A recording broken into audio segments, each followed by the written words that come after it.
Hello, and welcome to episode number 15 of the 1-5. I'm your podcast hostess, Tricia Louis, the self-designated tech goddess, and I'll be coming to you weekly in this audio podcast format with great edtech tools, tips, and tricks. In this week's episode, I will be talking about an amazing Chrome extension called Page Marker. Installing this Chrome extension is something you wish you will have done a long time ago. It allows you to have drawing tools on any web page, and yes, that includes Google Documents. Once the extension is installed, and you'll want to pin this one for sure, you can click on it and then a panel of tools opens up. On the tool panel, you can choose from a pen, highlighter, eraser, select, text tool, move, line, download, undo and redo, trash, exit, and the size slider for the pen size. I pretty much just use the pen tool, and it is incredible. One cool hack for this extension is that you can open up your Google Slides and then choose Publish to Web in the File menu. Once you have that link, open it up in a new tab, and then you can use Page Marker, the Page Marker extension, to mark up your slides.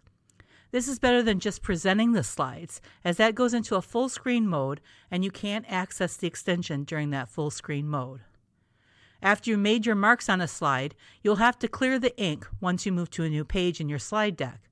But before you do that, you can download an image of your marked up page.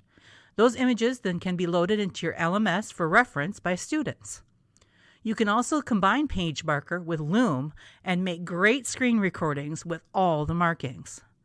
One more thing to know about Page Marker is that if you're on a regular web page, not like the slide deck I mentioned before, the ink that you put on the page is actually sticky, and you can scroll the web page up or down and the ink stays put. Now that is pretty darn cool in my book.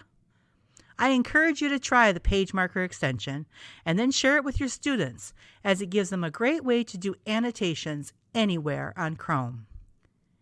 If you have any questions about the content shared in this podcast, you are free to contact me at any time through my Contact Me section on my website, tricialouis.com. If you like this podcast, consider supporting it by going to buymeacoffee.com/TALOUIS and pledging your contribution to the 1-5. Keep in mind, the information shared on this podcast may take additional clearances from your tech department to work properly in your district, school, or classroom. I have vetted all the information shared on this podcast, and it is available and/or correct on the date the podcast is originally published. But remember that services, sites, or products can change or become unavailable without a lot of notice. Thanks for listening, and join me next week for another episode of the 1-5.